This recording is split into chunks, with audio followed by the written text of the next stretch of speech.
Ajmera fashion के ये show बोल दीजिए इसको, भले ही अजमेरा फैशन का चैनल बोल दीजिए। हम बिल्कुल। कुछ भी मुझे जो इंस्पायर करती है बातें, जो मुझे अच्छी लगती है, वो मैं लोगों के साथ शेयर करता हूँ। वो भले ही वो मेरी ज़िंदगी से मैंने सीखी हो या भले ही किसी से भी मैं सीख सकता हूँ, तो कोशिश करता हूँ कि वो बात उन तक पहुँचाऊँ। और बहुत अच्छी आज मुझे ऐसे लगा कि सॉरी।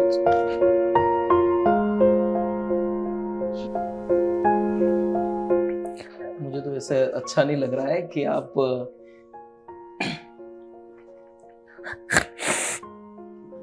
लोगों की इतनी समस्या है कि हमारा खुद के पास इतना टाइम नहीं है कि उसको कैसे समझे, कैसे सर वो जाने। वीडियो जब मैं देख रहा था अभी तो मुझे बहुत वो लगा। तो पोपट वहाँ से मेरा नाम वहाँ से मिला मुझे, पोपट नाम बचपन से ही। मुझे पहले से ही बोलने की थोड़ी हैबिट थी, मैं बोलता रहता हूँ। और मेरी लाइफ में सर मेरे फादर नहीं है।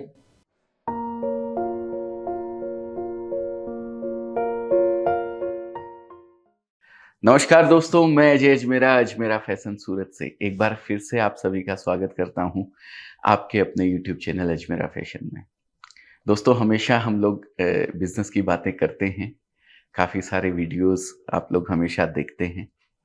कभी कभी आप लोगों ने देखा होगा बिजनेस की जो मैं प्रोडक्ट वगैरह आपको दिखाता हूं, उसके साथ साथ कहीं ना कहीं मैं कुछ बातें भी शेयर करता हूं जिनको आप लोग बहुत एप्रिशिएट करते हैं और बोलते हैं कि मोटिवेट करती है सर आपकी बातें। तो उन्हीं बातों में कभी-कभी मैं अपने किसी दोस्त को भी लेके साथ में बैठता हूँ और उसकी जर्नी के बारे में भी जो अनुभव उन्होंने किए हैं, वो आप लोगों के साथ शेयर करता हूँ। तो ये जर्नी जो हम लोगों की जर्नी है या मेरे दोस्तों की जर्नी है, वही जर्नी से कहीं न कहीं मेरे को भी कुछ सीखने को मिलता है। और यही इसी से कुछ आप लोगों को भी सीखने को मिले, इसलिए ये सारे जितने भी हमारे जो अनुभव हैं, कड़वे, मीठे सभी अनुभव हम आप लोगों के साथ शेयर करते हैं, जो कहीं न कहीं शायद आप लोगों के भी काम आ सकते हैं। दोस्तों, इसी श्रृंखला में आज मैं आप लोगों को मिलवाने वाला हूँ। मेरे दोस्त तो नहीं कहूँगा, क्योंकि दोस्त अभी बने नहीं हैं, लेकिन दोस्त बनाना ज़रूर चाहता हूँ मैं उनको। हमेशा वो मेरी ज़िंदगी में एक दोस्त के रूप में रहे, ऐसे ही मैं कामना करता हूँ ऊपर वाले से और उनसे दुआ भी करूँगा, उनसे रिक्वेस्ट भी करूँगा कि मेरे साथ दोस्ती का हाथ बढ़ाएँ। तो जब मुझे उनके बारे में पता लगा, तो मैंने मेरी टीम से कोशिश करी कि पोपट भाई जिनके बारे में मैं बात कर रहा हूँ, उनको एक बार कैसे भी उनका टाइम निकाल के वो अपने साथ बैठ के कुछ बात कर सकें, कुछ अपने अनुभव जो उन्होंने ज़िंदगी में लिए हैं, वो हमें दे सकें, हमारे व्यूअर्स को दे सकें। तो बहुत उनका बड़प्पन होगा, बहुत उनकी मेहरबानी होगी हमारे ऊपर, सबके ऊपर। तो हमने रिक्वेस्ट करके उनको बुलाया है यहाँ पे और आज वो हमारे साथ बैठे हुए हैं यहाँ पे। मुझे तो अभी मैं उनका एक वीडियो देख रहा था तो गूज़बम्प्स तो मुझे हो ही रहे थे, तो मैं इमोशनल हो गया था जब वो आए थे यहाँ पे। तो दोस्तों, आज मैं मिलवाता हूँ आपको पोपट भाई से। हमारे पोपट भाई हैं। Thank you sir. बहुत-बहुत स्वागत है पोपट भाई अजमेरा फैशन में। अजमेरा फैशन के ये शो बोल दीजिए इसको, भले ही अजमेरा फैशन का चैनल बोल दीजिए। हम बिल्कुल। कुछ भी मुझे जो इंस्पायर करती है बातें, जो मुझे अच्छी लगती है, वो मैं लोगों के साथ शेयर करता हूँ। वो भले ही वो मेरी ज़िंदगी से मैंने सीखी हो या भले ही किसी से भी मैं सीख सकता हूँ, तो कोशिश करता हूँ कि वो बात उन तक पहुँचाऊँ। और बहुत अच्छी बात। आज मुझे ऐसे लगा कि जो मैंने आपसे सीखा है, वो मैं मेरे खुद के शब्दों में नहीं बयाँ करके आप खुद बताएँ उसको हमारे व्यूअर्स को बिल्कुल। कि एक दर्द क्या होता है, एक अ,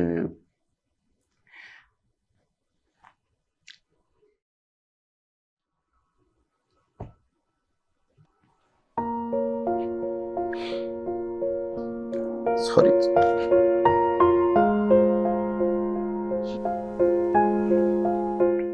मुझे तो वैसे अच्छा नहीं लग रहा है कि आप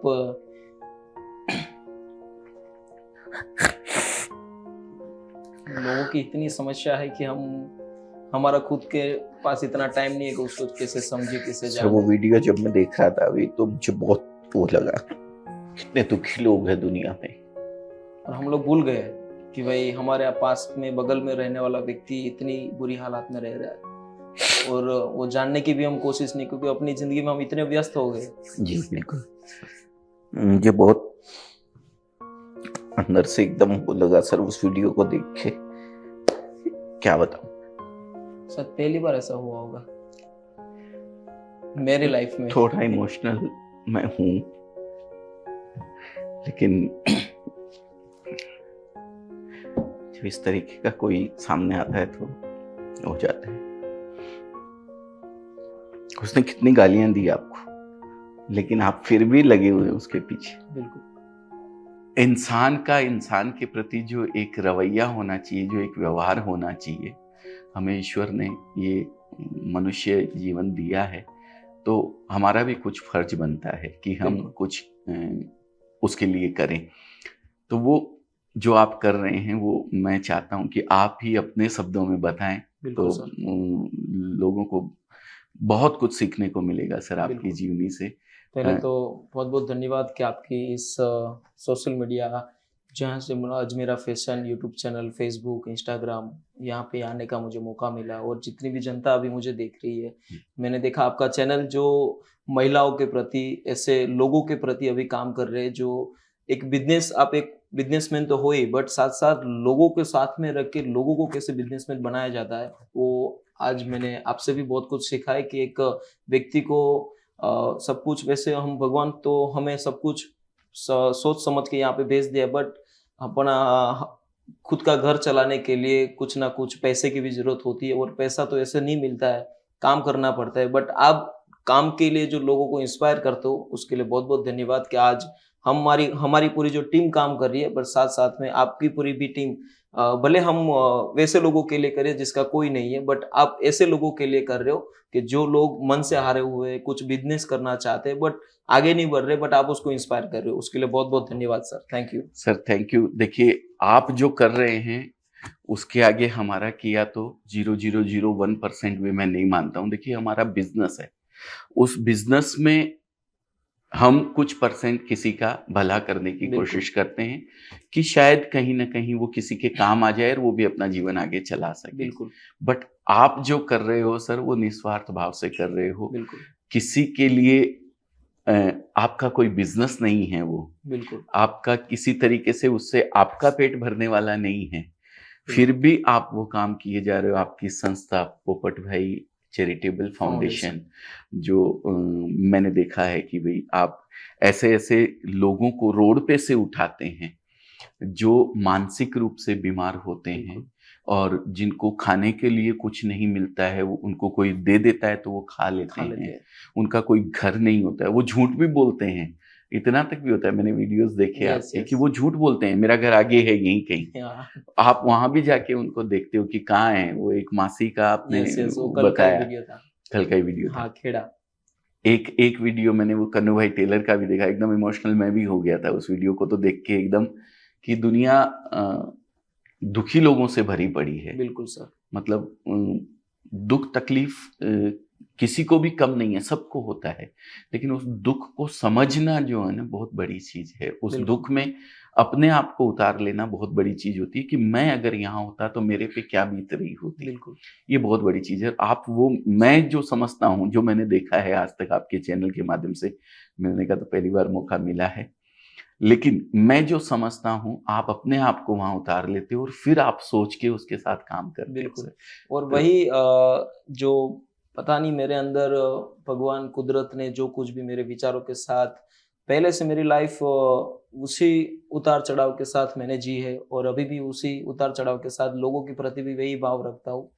वैसे तो काफी दुनिया मुझे पोपट भाई के नाम से जानती है, शायद आप भी मुझे पोपट भाई से नाम से ही जानते हो। जी जी जी। बट चैनल के माध्यम से और आपको भी मैं बताना चाहता हूँ, मेरा रियल नेम रजनी है। और रजनी नाम के साथ साथ जब एक छोटे बच्चे होते हैं जिसको हम कुछ अलग तरह के नाम से बुलाते हैं, उसी हिसाब से मेरे बचपन में मेरा नाम पोपट रख दिया था मेरे अंकल ने। अच्छा। और वही एक हुलामणु नाम गुजराती में कहेवाय એટલે એક निकनेम के निकनेम साथ। यस, निकनेम जी। तो पोपट वहां से मेरा नाम वहां से मिला मुझे, पोपट नाम बचपन से ही। मुझे पहले से ही बोलने की थोड़ी हैबिट थी, मैं बोलता रहता हूँ। और मेरी लाइफ में सर मेरे फादर नहीं है।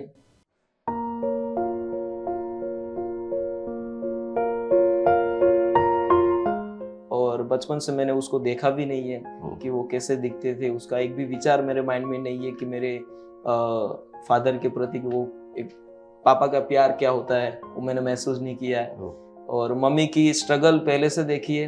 मम्मी मेरे बड़े भाई है, मम्मी है और मैं हूँ। पापा जब गुजर गए 2000 के साल में, और उसके बाद हम अहमदाबाद रहते थे, फिर गांव आ गए। 10 साल मम्मी ने वहाँ पे खेत मजदूरी करी। फिर जो गवर्नमेंट का वो जो खुदाई का काम होता है प्रोजेक्ट, वहाँ पे भी जी वो जी। जाके as a labour work. MNREGA योजना जिसको बोलते हैं शायद, यस वही यस, वो वही ना? खोदने का। खोदने का काम, जी जी। तो वहाँ पे वो काम करती थी और जी। हम पास में बैठते थे। जैसे एक रोड साइड मजदूर, कोई व्यक्ति बच्चा छोटा होता है मैंने कैसे। देखा है, फिल्मों में सीन देखे हैं हाँ, मैंने ऐसे। और ऐसे काफी रोड रास्ते पे भी देखे होंगे लाइव, हाँ कैसे बिल्कुल छोटे बिल्कुल, छोटे बच्चे चड्डी। जो फुटपाथ पे वो रखती हैं यस, और माँ बाप उनके लगे रहते हैं लगे उसमें। रहते हैं। और जी वही जी। सीन मेरे लाइफ में भी हुआ है। ओह, और वहाँ पे भी मैं अभी जो समझदार हूँ, मेरी पूरी टीम समझदार है, तो वहाँ पे हम नोटिस करते थे। एक दिन हम वो भी थे। और फिर पापा नहीं थे, उसकी वजह से थोड़ी पढ़ाई लिखा के लिए, घर का गुजरान चलाने के लिए बहुत तकलीफें थी। फिर मैंने आश्रम में पढ़ाई करने के लिए मेरी मम्मी ने मुझे भावनगर पे भेजा। वहाँ पे एक आश्रम है, नंद कौरदा बाला आश्रम। अच्छा। और 100 साल अभी तो उसका कंप्लीट हो गया है। वहाँ पे बहुत ही अच्छी तरह से, जैसे जीवन में आपको भी पता है, सबको पता है कि भाई पढ़ना बहुत जरूरी है। अभ्यास जीवन में आपको आगे बढ़ाने के लिए जी जी प्रेरित जी। करता है। बट वहाँ पे पुस्तकी ज्ञान तो मुझे मिला ही मिला, बट आश्रम की जो पौराणिक जो हमारी ऋषि मुनियों के साथ जो पहले की शिक्षा जो थी, वही शिक्षा मुझे वहाँ पे दी गई थी कि जी भाई हम साफ सफाई कैसे रख सकते हैं, हम अपना काम खुद कैसे कर सकते हैं, लोगों के प्रति हम कैसे जुल मिल सकते, व्यक्ति के प्रति हम बात कैसे कर सकते, वो सब कुछ मैंने वहाँ तो पे आप सीखा। पूरे टाइम वहीं रहते थे, यस, 24 मैंने आवर्स? 10 साल वहाँ पे रहा। 10 साल पूरा वहीं पे? हाँ, आश्रम में रहा मैं। और ओके। वहाँ पे पढ़ाई भी हमारी चलती थी। हमारी आश्रम में सभी बच्चे हम साथ में वहाँ पे रहते थे। हम्म। और बहुत ही मतलब वहाँ का वातावरण को अभी को मैं महसूस करता हूँ। अभी भी मैं वहाँ पे जाता हूँ तो फील करता हूँ, मैं इधर खेलता था, इधर सोता था, इधर मैं, यहाँ पे हमें ये शिक्षा मिलती थी। वहाँ पे टाइम मैनेजमेंट सिखाया गया था मुझे कि भाई टाइम से हम कैसे काम कर सकते हैं, लोगों के प्रति कैसे बातचीत कर सकते हैं। एक ऐसे व्यक्ति जो रोड साइड रहते हैं या फिर कोई भी बेघर हालात में या फिर फैमिली में रहते हैं, तो वहाँ पे हम व्यक्ति की वेदना कैसे समझ सकते हैं, व्यक्ति का भाव कैसे हम समझ सकते हैं। हम्म। तो वहाँ पे मुझे सब कुछ सिखाया गया था।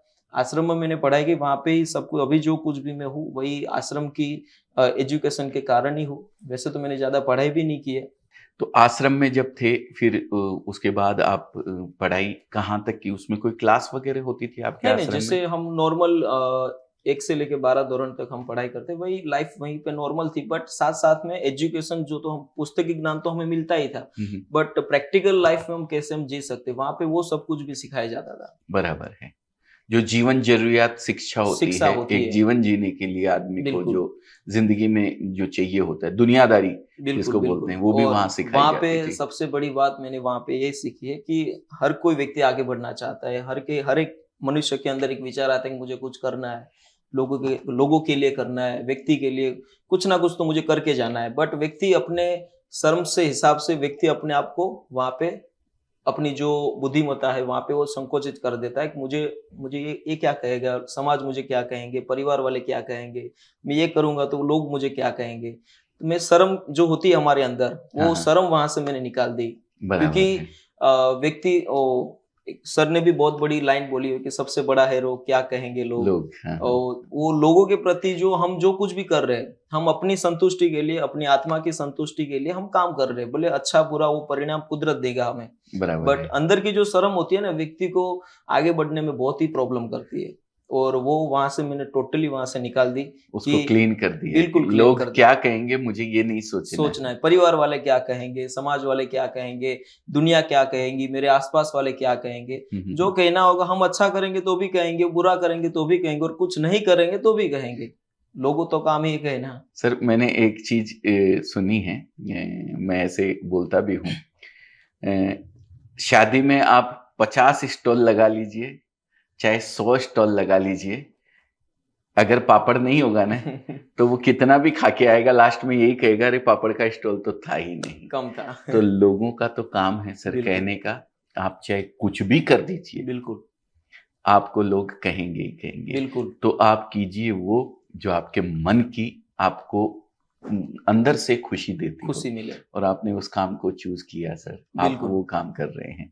तो वहां से आपने पढ़ाई कंप्लीट करने के यस। बाद फिर मैंने फिर 2 साल यहाँ पे सूरत में हम आ गए 2010 में, और 11वीं 12वीं यहाँ पे मैंने कंप्लीट की। अच्छा, और उसके बाद मैंने पीटी साइंस जो कॉलेज है सूरत में आया, यहाँ पे हाँ हाँ वहाँ हाँ पे हाँ, मैंने कॉलेज बीएससी ज्वाइन किया। वहाँ पे मैंने 2 साल तक वहाँ पे भी पढ़ाई की, बट मुझे पढ़ने में ज़्यादा इंटरेस्ट नहीं था। ओके, क्योंकि मैंने आपको पहले बताया, मुझे ज़्यादा बोलने का इंटरेस्ट था, हाँ हाँ, लोगों के बीच में जाने का इंटरेस्ट था, लोगों के लिए मैं क्या कुछ कर सकता हूँ वो इंटरेस्ट था। और मैं वहाँ पे समझ गया था कि इस पुस्तकी ज्ञान को मैं ज़्यादा पढ़ूंगा तो मेरा दिमाग फट जाएगा, मैं इसमें मास्टर नहीं हूँ। हाँ और हाँ, वहीं से मैंने वहाँ पे अपनी पढ़ाई को स्टॉप कर दिया, और उसके बाद मैंने मार्केटिंग फील्ड को पसंद किया। अच्छा, और वहाँ पे मल्टी लेवल मार्केटिंग, शायद आप एक MLM, हाँ MLM, वहाँ पे मैंने अपने कॉलेज टाइम पे वो भी पसंद किया, और 2 साल के लिए मैंने MLM की। अच्छा, यस।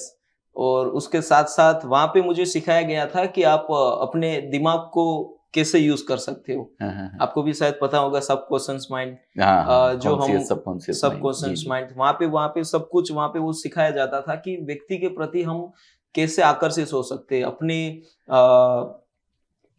अपने शरीर का ये जो हिस्सा है और ये जो हिस्सा है, हम ये हिस्सा को यूज करेंगे तो सिर्फ कुछ अपने पेट के लिए कुछ कर सकते हैं, फिर जो ये हिस्सा यूज करेंगे तो सभी पेट के लिए हम कर सकते हैं। बराबर, बहुत और बड़ी बात है, बहुत बड़ी वहां बात पे है। मैंने वो सीखा। हाँ हाँ और उस वक्त कर्जा भी हो गया था, हाँ हाँ, क्योंकि बिजनेस था, अप डाउन तो होता रहता है। हाँ हाँ और कर्जे के बाद मैंने फिर जो टेम्पर्ड ग्लास होता है हाँ मोबाइल के ऊपर लगाने का, हाँ हाँ, उस वक्त बहुत ज्यादा क्रेज था, आज से 4-5 साल पहले।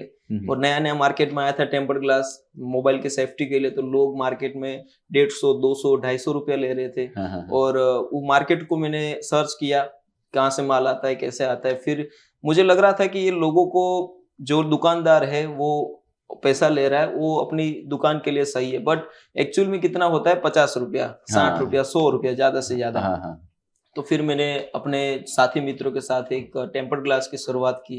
अभी जो नरेश भाई भी मेरे साथ आए, वो भी अच्छा, मेरे साथ थे वहां पे, हाँ हाँ और कजिन भी हमारे साथ थे। फिर मैंने वो 50 रुपए का ग्लास चिपकाने का काम चालू किया। हाँ हाँ, तो 3 महीने के लिए तो बहुत ही प्रॉब्लम रही, क्योंकि डायरेक्टली पूरा टर्न कर देना लाइफ को, क्योंकि रोड पे मैं बैठता था। अच्छा, और हमारा वहाँ पे सूरत में एक ओवर ब्रिज है, उसके नीचे में टेम्पर्ड हाँ मैं ग्लास। देखता हूँ वो 40 रुपए में यस वही ग्लास मोबाइल का वही लगाने को बहुत सारी जगह पे होते हैं, तो वो किया आपने? हाँ, वो ठीक मैंने है, किया। और वहाँ पे भी लाइफ मेरी बहुत चेंज होगी। जो पूरा कर्जा था वो यहाँ पे मेहनत करने लगा मैं, क्योंकि MLM में मल्टी लेवल मार्केटिंग में घूमना ज्यादा रहता है, एक जगह से दूसरी जगह। उसकी वजह से मुझे मेरा अपना खुद का एक्सपेंस ज्यादा बढ़ गया था, इसलिए कर्जा हो गया था। हाँ हाँ, बट टेम्पर्ड ग्लास में आने के बाद मेहनत की, सुबह शाम एक कर दिया, और वहाँ पे मैंने अर्निंग भी चालू कर दी।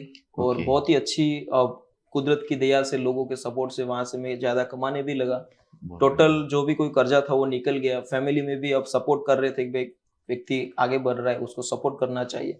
और उसके साथ साथ जो हमारे मोबाइल के माध्यम से जो हम अक्सर यूट्यूब, फेसबुक स्क्रॉल करते रहते, क्योंकि वहां पे भी ज्यादा काम नहीं रहता है। हाँ तो हाँ, वो मैं स्क्रॉलिंग करता रहता था कि भाई यूट्यूब में कैसे काम किया जाता है, फेसबुक में कैसे काम किया जाता है। हाँ हाँ, वो मैंने सीखा वहां से। टेम्पर्ड ग्लास का तो काम चालू ही था, बट ये भी साथ साथ में सीखा मैंने। बराबर, तो वो एडिटिंग, फिर अपलोडिंग, फिर कैसे स्टोरी लाइनअप होती है, कैसे कॉन्सेप्ट बनाया जाता है, कैसे एक माहौल बनाया जाता है, उस हिसाब से मैंने यूट्यूब का जर्नी वहां से चालू किया, आज से 4.5 साल पहले।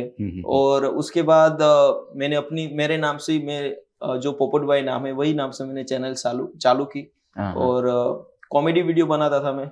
उस ओके। वक्त तक टिकटॉक थे, तो टिकटॉक के माध्यम से भी शॉर्ट वीडियो बनाता था मैं। हाँ, हाँ। और ज़्यादातर लैंग्वेज मेरी गुजराती में रहती थी, और गुजराती जो देसी टोन रहता है लोगों को ज़्यादा पसंद आ गया। तो टिकटॉक में भी बहुत ही प्यार मिला मुझे, और 4.5 लाख से भी प्लस मेरे वहाँ पे फॉलोवर थे हाँ, हाँ, हाँ। टिकटॉक में। उसके बाद यूट्यूब पे आ गया मैं, हाँ, और हाँ। यूट्यूब को भी मैं एज अ कॉमेडी कंटेंट कैसे बनाया जाता है, तो उससे मैंने शुरुआत की थी यूट्यूब की। फिर हमारे इंडिया में ही दिल्ली साइड व्यक्ति, जो मैं बात किया ना कंटेंट कैसे क्रिएट किया जाता है, वहाँ पे लोग ऐसे जो रोड साइड जो लोग रहते उसका इंटरव्यू लेते थे, उससे बातचीत करते थे। तो मैंने सोचा कि भाई हमारे गुजरात में भी ऐसा होना चाहिए, कि यहाँ पे कोई है नहीं गुजरात में। और उस टाइम पे मैंने वो भी शुरुआत करी, और धीरे धीरे लोगों को पसंद आने लगा। 2-3 एपिसोड मैंने बनाए, और एक एपिसोड ऐसा था मेरी लाइफ का, वो टर्निंग पॉइंट था कि यूट्यूब जर्नी कैसे स्टार्ट की जाती है। क्योंकि व्यू ना आने की वजह से अक्सर व्यक्ति नर्वस हो जाते हैं हम, कि भाई व्यू नहीं आ रहे, लोग मुझे देख नहीं रहे, अब मैं कितनी मेहनत करूं। मैंने 2 साल तक वहां पे मेहनत की, फिर एक वीडियो रखा तो लोगों का प्यार बहुत मिला। एक दिन के अंदर 4 से 5 लाख व्यू आ गए, और वहां पे मैंने अपना नंबर भी मेंशन किया था कि आप कुछ भी सपोर्ट करना चाहते हो या फिर कुछ भी करना चाहते हो तो आप हमें कांटेक्ट कर सकते हो। लोगों के फोन आने लगे कि भाई आप बहुत अच्छा काम कर रहे हो, आपको सपोर्ट करना है। तो जैसा सोचा था वही हुआ। और उसके बाद मुझे ज्यादा इंटरेस्ट आने लगा क्योंकि जो ये जो कुछ भी मैंने बात की वो मेरे लाइफ के साथ रिलेटेड थी। जो मैं करना चाहता था मेरी लाइफ में, मैंने जो अनुभव किया है मेरी पूरी जर्नी अभी तक की, तो वहां पे मैंने रियलाइज किया। और वो जो मेरे आपने बोला कि आप कैसे फील करते हो, तो फीलिंग के साथ वो मुझे कोई भी व्यक्ति को भी देखता हो तो फीलिंग होती है कि भाई मैं भी एक स्थिति पे वहां पे था एक दिन। तो कंटेंट मिल गया है कि भाई इस माध्यम से हम आगे बढ़ सकते हैं। फिर पता चला कि भाई एनजीओ उसके साथ जुड़ा होता है, क्योंकि सोशल वर्क जो कोई भी व्यक्ति करता है तो एनजीओ जो भी कोई संस्था है वो भी बनानी पड़ती है। उसका जो भी कोई फंडिंग होता है उसको एक सेपरेट अपने एनजीओ के अकाउंट में आप ले सकते हो, क्योंकि डायरेक्टली ऐसे आप नहीं कर सकते हो, क्योंकि गवर्नमेंट के काफी ऐसे नियम है जो आप उसका उल्लंघन करोगे तो आपको प्रॉब्लम हो सकती है। फिर एनजीओ की मैंने स्थापना की, 2-3 ग्रुप के साथ में जुड़ा।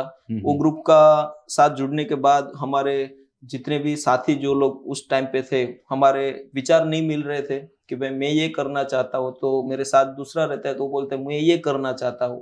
तो उसकी वजह से मैं अपना रास्ता मैंने चुन लिया कि भाई मुझे ये तो करना ही है, क्योंकि हर कोई व्यक्ति के विचार डिफरेंट होते हैं। जो ग्रुप होता है उसके विचार अलग अलग रहते हैं, और एक विचार पे काम करने के लिए आपको एक मत रहना पड़ता है। बट उसके बाद मैंने नई एक संस्था की स्थापना की, पोपट भाई चैरिटेबल फाउंडेशन, जो भी मेरे खुद के एक निक नेम के साथ जुड़ा हुआ है। और पोपट भाई इसलिए मैंने सुना क्योंकि आप यही पूछोगे कि पोपट भाई क्यों रखा क्योंकि पोपट भाई नाम एक ऐसा है कि हर कोई व्यक्ति को पसंद आता है। छोटे बच्चा हो गया या फिर बड़े बुजुर्ग हो गए, वो नाम पहले से एक यूनिक नाम है। पोपट गुजराती में पोपट बोलते हैं, ऐसे तोता जो होता है यस उसी को बोला जाता है। यस तोता दोस्तों पैरेट जो होता है उसको बोला जाता है। पैरेट किसको पसंद नहीं है तो इन्होंने और वही नाम के साथ मैंने एनजीओ की स्थापना की, और अभी लोगों का प्यार इतना मिल रहा है, और साथ साथ में जो हम काम कर रहे हैं उसके साथ मेरी उम्मीद भी जुड़ी हुई है। और हर कोई व्यक्ति को ये प्रश्न रहता है कि भाई आप अपना कैसे कर लेते हो, अपना जो कोई भी एक्सपेंस है, मेरा खर्चा है या फिर ग्रुप का कुछ भी खर्चा है। क्योंकि व्यक्ति के लिए तो एनजीओ है ही, कुछ भी हम अभी प्रोजेक्ट ला रहे हैं तो वो आप मान लीजिए आप सपोर्ट कर रहे हो तो आप हमारे एनजीओ को सपोर्ट कर रहे हो, एक एनजीओ माध्यम है। बट हमारा खेल से खुद का कैसे पहले अपना का मतलब हमारा खुद का करना चाहिए, हम कैसे स्टेबल हो सकते हैं, उसके बाद अपने परिवार का स्टेबल करना चाहिए, जो हम परिवार में रह रहे, उसके बाद समाज का, उसके बाद देश का, हम जहाँ पे रह रहे स्टेट, गांव, वहां जहाँ पे पूरे स्टेट का। तो पहले हम अपना ही खुद नहीं स्टेबल होंगे तो हम लोगों की क्या भलाई कर सकते हैं, क्योंकि अपने घर पे खाने के लिए प्रॉब्लम हो रही है और दूसरे के घर जा रहे हैं तो वो कोई समझने वाली बात नहीं है। तो पहले अपने आप को स्टेबल करना चाहिए, फिर वो कहीं से भी हो, तो उसके बाद आप कुछ समाज के लिए कर सकते हो, अपने परिवार के लिए कर सकते हो। बिल्कुल बिल्कुल। लोगों के दिमाग में ये चीज आनी भी बहुत बड़ी बात होती है कि मुझे किसी के लिए कुछ करना है। सर एक छोटी सी स्टोरी मुझे याद आती है, मैं कई मौकों पे उसको सुनाने की कोशिश करता हूँ, मैं आपके साथ भी शेयर करूंगा, व्यूअर्स के साथ भी शेयर करूंगा। अगर किसी के मन में किसी के लिए कुछ करने की तमन्ना हो या करुणा हो, मतलब हृदय में आपको ऐसा हो कि दर्द है मेरे को यार, वो आदमी तकलीफ में है कहीं, तो किसी भी तरीके से कर सकता है। आपने ये जरिया जैसे चुना है बिल्कुल। सोशल मीडिया प्लेटफॉर्म, वैसे ही एक छोटी सी स्टोरी मैं आप लोगों के साथ शेयर करूं। एक आदमी शाम को ऑफिस जा रहा होता है, ऑफिस से घर जा रहा होता है, तो बड़ा सा एक बोर्ड लगा हुआ होता है खंबे के ऊपर कि कल मेरे यहाँ पे 50 रुपए गिर गए थे, अगर किसी आदमी को मिले, किसी को भी वो मिले, तो ये 50 रुपए मेरे लिए बहुत मायने रखते हैं। कृपया, मेरा घर है यहाँ आगे चौराहे पे, मेरे को वो 50 रुपए लौटा दें, अगर जिसको भी मिले। मिले तो वो बोर्ड लगा हुआ था और उसमें नीचे एड्रेस लिखा हुआ था उसका, जहां पे वो रहता था। तो वो आदमी जब उसने बोर्ड पे ये पढ़ा, तो उसने ये सोचा मन के अंदर कि यार ये 50 रुपए जिसके गिर गए हैं, मेरे लिए तो 50 रुपए क्या मायने रखता है, मैं अपनी तरफ से दे देता हूँ, कोई बात नहीं, लेकिन उसके लिए बहुत मायने रखता है। तो उसने जो वो एड्रेस लिखा हुआ था ना, वो उस एड्रेस के ऊपर पहुंच गया। वहां पे ले जाके उसने जब आवाज दी किसी को, छोटा सा टूटा फूटा झोपड़ी जैसा घर था, और आवाज दी कि कोई है, तो एक बुढ़िया, मतलब बहुत ही बुजुर्ग महिला थी, लकड़ी के सहारे वो आई, बोला हाँ कहिए। तो बुजुर्ग ने उस आदमी ने उनको कहा कि माँ जी, कल आपके ये 50 रुपए शायद उस चौराहे पे गिर गए थे, वो मैं देने आया हूँ। वो मैं लौटाने आया हूँ, मेरे को मिल गए हैं वो बिल्कुल। 50 रुपए, तो आप ये रख लीजिए। वो बुढ़िया रोने लग गई वहां पे, बोले कि भैया, कल से मेरे पास में कोई 100 लोग आ गए हैं ये 50 रुपए लेकर के, मैं ये 50 रुपए नहीं ले सकती हूँ। तुम पता नहीं किसने वो बोर्ड वहां पे लगा दिया है मेरी हेल्प करने के लिए, और मैं ये 50 रुपए तुमसे नहीं ले सकती हूँ। वो आदमी आश्चर्य में पड़ गया एकदम से, लेकिन उसने जिद करी, बोले नहीं, ये 50 रुपए तो लेने पड़ेंगे आपको। तो बुढ़िया ने कहा, मैं एक शर्त पे तुमसे ले सकती हूँ ये 50 रुपए, तुम अभी जाओगे ये बोर्ड वहां से हटाओगे, तो ये 50 रुपए मैं ले लेती हूँ तुमसे। उसने हाँ तो कह दी उसको, और वो 50 रुपए दे दिए, और वहां से सोचते सोचते निकला कि जिस किसी ने भी इस बुढ़िया के लिए कल से, जैसा ये बता रही है, 100-200 लोग आ गए हैं, तो सबको उसने ये बात कही होगी कि वो बोर्ड हटा देना, लेकिन नहीं हटाया है, तो मैं भी कैसे हटाऊं। बिल्कुल। तो अगर किसी के मन में किसी के प्रति हेल्प करने की इच्छा हो, तो जरूरी नहीं है आपकी पॉकेट में पैसे ऐसा हो, हो, आपके दिल में उसके प्रति दर्द होना चाहिए। रास्ता कहीं ना कहीं नजर आ ही जाता है बोर्ड के भगवान रूप आपको में, कुछ ना कुछ रास्ता कुछ ना दे दे। कुछ रास्ता दिखाई बिल्कुल देता है। बिल्कुल। तो वो जो उसने रास्ता चुना था, मुझे कहीं ना कहीं आपका ये ख्याल आता है कि भाई, आपने भी एक रास्ता चुना है। मैंने आप बोर्ड अपने लगा पास रखा है। बोर्ड, हाँ, आपने सोशल मीडिया बोर्ड लगा दिया है, बिल्कुल। किसी को भी हेल्प करनी है, सही जगह पे पैसा जाएगी। बिल्कुल सर। और मैंने देखा है सर, लोगों के मन में होता है कुछ करने की, लेकिन सही प्लेटफॉर्म नहीं मिल पाता है, बिल्कुल सही सर। जगह नहीं मिल पाती है। उनको मन में कहीं ना कहीं डर रहता है कि मैं जो पैसा दूंगा वो कहीं गलत जगह नहीं चला नहीं जाए। चला जाए।